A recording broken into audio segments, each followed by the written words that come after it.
నమస్కారం సార్. నమస్కారం అండి. సార్ మీ పేరు సార్? నా పేరు జగన్నాథ నాగేశ్వరరావు అండి. ఎవరు సార్? బొబ్బర్లంక. ఏం చేస్తున్నారు సార్? ఫార్మర్ గాను, గ్రామ విలేజ్ పరంగా.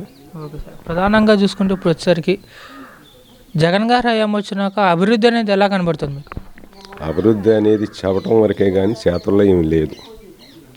ఎందుకంటే మా గ్రామానికి ఆయన వచ్చిన కాడి నుంచి రూపాయి పరంగా చేసిందంటూ ఏమీ లేదు. మా గ్రామమే కాదు, మొత్తం రాష్ట్ర వ్యాప్తంగా వాళ్ళకు కావలసినటువంటి సామాజిక వనరులు కానీ, ఆర్థిక వనరులు కానీ, ఆర్థికపరమైనటువంటి సమస్యలను పరిష్కరించడంలో కానీ ఎటువంటిది మాకు జరగల. ప్రధానంగా రైతుల పరిస్థితి ఎలా ఉందంటారు? మొన్న తుఫాన్ వచ్చింది, సంబంధించినంత వరకు చాలా వరకు రైతులు పంట నష్టపోవడం జరిగింది. సంబంధించినంత వరకు ఎవరైనా అధికారులు వచ్చి పంటకు సబ్సిడీ ఇస్తామని కానీ, లేకపోతే పంట నమోదు చేసుకెళ్ళటం కానీ ఎంత పంట నష్టపోయిందని చెప్పి చేయటం జరిగిందా? దాని మీద మీరు? పై అధికారులు కానీ ప్రభుత్వ పరంగా కానీ ఎవరు రాలేదండి.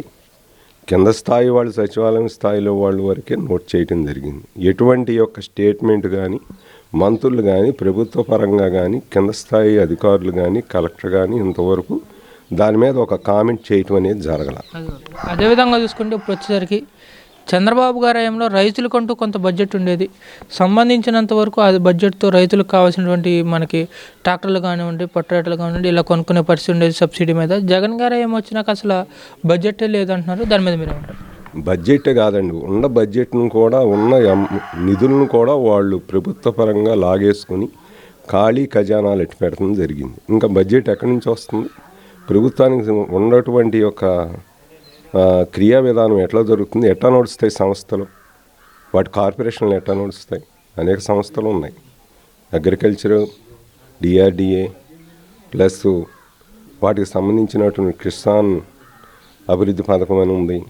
వాటిల్లో ఎటువంటి నిధులు కేటాయింపు లేదు. కేటాయింపు నిధులు లేకుండా ఇంకా బడ్జెట్ ఎక్కడి నుంచి వస్తుంది? పనులు ఎట్లా చేస్తారు? రైతులకు ఎట్లా ఉపయోగపడతారు? అదేవిధంగా చూసుకుంటే ఇప్పుడు వచ్చేసరికి ప్రధానంగా మన రాష్ట్రంలోని అనేక మంది రైతులు ఆత్మహత్యలు చేసి చనిపోయారని చెప్పి ఎన్సీఆర్పీ ర్యాంకింగ్ ప్రకారం తేలింది. ఈ ఆత్మహత్యలకు ప్రధాన కారణం ఏమంటారు? ప్రధాన కారణం అంటే గత ప్రభుత్వాలు, ఏ పార్టీ ఉన్నా కూడా గత ప్రభుత్వాలు రైతులకు నష్టం జరిగినప్పుడు కానీ, కరువు కాటకాలు వచ్చినప్పుడు కానీ ఒక విధి విధానం ఉండి వెంటనే స్పందించడం, ఒక నిర్ణయం చేయటం, వాళ్ళని ఏ విధంగా మోడిఫై చేసి వాళ్ళని ఎటువంటి అధైర్యపరచకుండా ధైర్యం చెప్పి వాళ్ళని ముందుకు నడిపించి ఆదుకోవాలనేది ఒక ప్లాన్ ఉండేది. ఈ ప్రభుత్వం దగ్గర ఒక ప్లాన్ లేదు. ఆ ప్లాన్ లేనప్పుడు రైతులు అధైర్యపడటం, ఆత్మహత్యలు పూనుకోవటం, రెండోది దిక్కుతోసని పరిస్థితులు రోడ్డెక్కి నానాయాగి పడుతూ, ఉన్న పంటను పండించిన దానికి రేట్ లేక, అమ్ముకునే విధి విధానాలు లేక, మార్కెటింగ్స్ లేక, పండించిన పంటకి డబ్బు కూడా సమయానికి ఆన్లైన్ అని ఇదని అదని చెప్పి పెట్టి, ఇప్పుడు ఈ క్రాప్ అని పెట్టి, ఆన్లైన్ అని పెట్టి, ఆ పంటని సమయానికి పండించిన పంటని చేతికి డబ్బు వచ్చే మార్గం లేక 2 నెలలకు అమ్మిన తర్వాత, మార్కెట్ చేసిన తర్వాత 2 నెలలకు వస్తున్నాయి. ఈలోపు ఈ రైతు అనేక విధాల పెట్టుబడులు పెడతాడు. ఆ పెట్టుబడులన్నిటికీ ఎక్కడో బయట నుంచి వడ్డీలకు తెచ్చి పెడుతున్నాం. వీటిని బాకీలు తీర్చుకోవాలి. పంట పండిన తర్వాత బాకీలు ఇచ్చిన వాడు ఆగడు కదా. అటువంటి పరిస్థితుల్లో అనేక ఇబ్బందులు పడతా వాళ్ళకి ఆర్థిక వనరులు సమకూరక, దిక్కుదోసన పరిస్థితులు అప్పులు పోవాలి, ఆత్మహత్యలు చేసుకునే పరిస్థితులు చాలా ఉన్నాయి. అదేవిధంగా తీసుకుంటే ఇప్పుడు వచ్చేసరికి రైతులకు అండగా ఉండటం కోసం రైతులకి 3వ పంటకు కూడా నీళ్లు రావాలి అనే ఉద్దేశంతో చంద్రబాబు గారి హయాంలో పోలవరం ప్రాజెక్టు స్టార్ట్ చేయడం జరిగింది. సంబంధించినంత వరకు పోలవరం ప్రాజెక్టు 70% పైచీలుగా చంద్రబాబు గారి హయాంలో కంప్లీట్ అయిపోయింది. పోలవరం ప్రాజెక్టు ఎక్కడ లేట్ అవుతుందని చెప్పి పట్టిసీమ ప్రాజెక్టుని తీసుకొచ్చారు. సంబంధించినంత వరకు పట్టిసీమ నుంచి కూడా సరైన సమయంలో నీళ్ళు ఇవ్వని పరిస్థితి. పట్టిసీమ నుంచి కనుక సరైన సమయంలో నీళ్ళు వదిలినట్టయితే ఇప్పుడు రైతాంగం తుఫాను బారి నుంచి బయటపడేదని చెప్పి కొంతమంది అధికారులు అంటున్నారు. ఇదే పోలవరం ప్రాజెక్టు కింద మన వైసీపీకి సంబంధించిన ఇరిగేషన్ మినిస్టర్లు 2 పనిచేశారు సార్. ఒకళ్ళు వచ్చేసరికి అనిల్ కుమార్ యాదవ్ గారు ఫస్ట్ టర్మ్, సెకండ్ టర్మ్ వచ్చేసరికి అంబటి రాంబాబు గారు. అసలు పోలవరం గురించే పట్టించుకోలేదు. 4.5 సంవత్సరాలు అవుతుంటే దాని మీద మీరు ఏమంటారు? పూర్వకాలంలో ప్రభుత్వాలు ఏ ఉన్నా కూడా సాగునీరు, వ్యవసాయం మీద జూను 12-13 తారీఖుల నాటికి నీళ్లు వదిలేవాళ్ళు కాలవలకి. ఆ నీళ్లు మా జూలై నెలాఖరికి వచ్చేదికి ఆకుమళ్ళు పూర్తి అయిపోయి వ్యవసాయం సాగులోకి వచ్చేది నాట్లు అయ్యి. కానీ ఇవాళ ఆగస్టు వచ్చినా నీళ్ళు రాని పరిస్థితులు, వర్షాభావ పరిస్థితులు, వాతావరణ మార్పులు, వర్షాలు లేకపోవటం, ప్రాజెక్టులు అనేకం కడతాం, మనకి నీటి వనరులు భూగర్భ జలాలు తగ్గిపోవటం, సరైనటువంటి విధి విధానాలు లేక వీళ్ళు ఆచరించగా అనేక ప్రాజెక్టులు మనం కట్టుకున్నా కూడా వాటిని ఉపయోగించుకోలేని పరిస్థితుల్లో ప్రభుత్వాలు ఉండటం వలన ఇవాళ వ్యవసాయం చాలా వెనకబడింది. సెప్టెంబర్ 15-20 తారీఖుల వరకు కూడా నాటుబాడని పరిస్థితి.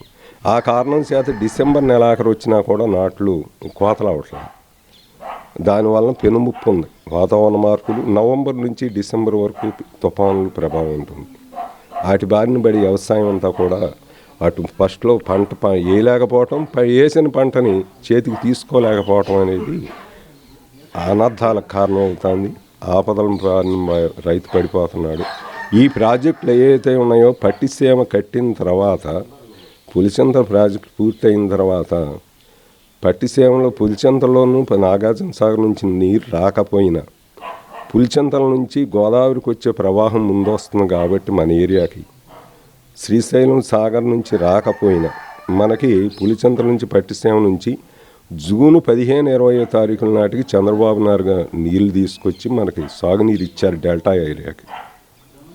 ఈ డెల్టా ఏరియా ప్రకాశం బ్యారేజ్ కింద 1,50,000 ఎకరాలు సాగు ఉంది. ఈ 1,50,000 ఎకరాల వరి పంట సాగుకి పులిచింతల నీళ్లు 3 సంవత్సరాలు కంటిన్యూషన్ నడిచినాయి. తర్వాత జగన్ గారు వచ్చారు, అసలు పులిచింత పట్టిసీమ ప్రాజెక్టునే పట్టించుకోలేదు, ఆ నీళ్లు తీసుకురాలేదు. ఇది ఈరోజు వద్దు, అది పనికిరాదు అన్నవాడు ఈ సంవత్సరం ఆ పట్టిసీమే గతి అయ్యి చివరిలో వదిలారు. అది కూడా సరిగ్గా పనిచేయక, సరైన వాటర్ రాక ఇవాళ రెండో పంటకు నీళ్ళు లేవు. చివరి వరకు ఈ కాలువలు కట్టేసి ఇప్పుడు సాగు ఇంతవరకు కోత ఉన్న భూములకి నీళ్ళు లేవు. దానివల్ల పంట దిగుబడి తగ్గుతుంది. చివరకు రెండో పంటకు నీళ్ళు లేవు. దిక్కుదోసన పరిస్థితి రైతులది. ప్రధానంగా చూసుకుంటే ఇప్పుడు వచ్చేసరికి 3 రాజధానులు అన్నారు. సంబంధించినంత వరకు ఒక రాజధాని కూడా డెవలప్ చేయని పరిస్థితి ఏర్పడుతుంది. జగన్ గారు అన్నట్టుగానే 3 రాజధానులు డెవలప్ చేసిన, లేదు చంద్రబాబు గారు స్టార్ట్ చేసినటువంటి అమరావతి రాజధానిగా డెవలప్ చేసిన మన రాష్ట్రంలో కొంత కాకపోయినా కొంతైనా నిరుద్యోగ సంఖ్య తగ్గేదని చెప్పి నిపుణులు అంటున్నారు. దాని మీద ఏమండి, రాష్ట్రం అనేది ఒక కేంద్ర బిందువు అనేది ఉండాలి రాష్ట్రానికి. అది రాజధాని. రాజధానితో పాటు మిగతా జిల్లాల్లో కూడా సంబంధిత పరిపాలనాయుతమైనటువంటి వ్యవహారాల్లో ఆర్థిక వనరులు ఏర్పరచుకోవడానికి, పలు విధాల డెవలప్మెంట్ చేసుకోవడానికి మనకు అవకాశాలు ఉంటాయి. కేంద్ర బిందువు రాజధాని.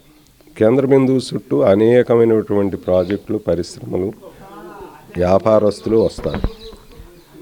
అందులో యువత అనేక వర్ణాలు, నిర్మాణ సంస్థలు అవ్వచ్చు, నిరుద్యోగులు అవ్వచ్చు, ఒక తాపీ మేస్త్రి ఏంటి, వడ్రంగి మేస్త్రి ఏంటి, ఒక కూలి పని చేసేవాడు ఏంటి, ఒక కరెంటు ఎలక్ట్రీషియన్ ఏంటి, ఒక ఇంజనీరింగ్ చదువుకున్నవాడు ఏంటి, సాఫ్ట్వేర్ ఏంటి, ప్రతి ఒక్కళ్ళకి కూడా అందులో నిర్మాణ సంస్థకు సంబంధించి టెక్నికల్గా, ఇంజనీరింగ్గా ప్రతి ఒక్క పాయింట్లోనూ అతనికి వాళ్ళకి అవకాశం దొరుకుతుంది. ఇదే డెవలప్మెంట్ అయ్యి నిర్మాణం జరిగి ఉంటే చుట్టుపక్కల దాని నిర్మాణ ప్రభావం ఇవాళ హైదరాబాద్ చుట్టుపక్కల ఎంత డెవలప్మెంట్ అయిందో అదే పరిస్థితి ఒకప్పుడు మూమెంట్ వచ్చింది, కానీ ఆ మూమెంట్ పోయింది. దానివల్ల దాంతోపాటు చుట్టుపక్కల జిల్లాలన్నీ కూడా డెవలప్మెంట్ అయ్యాయి.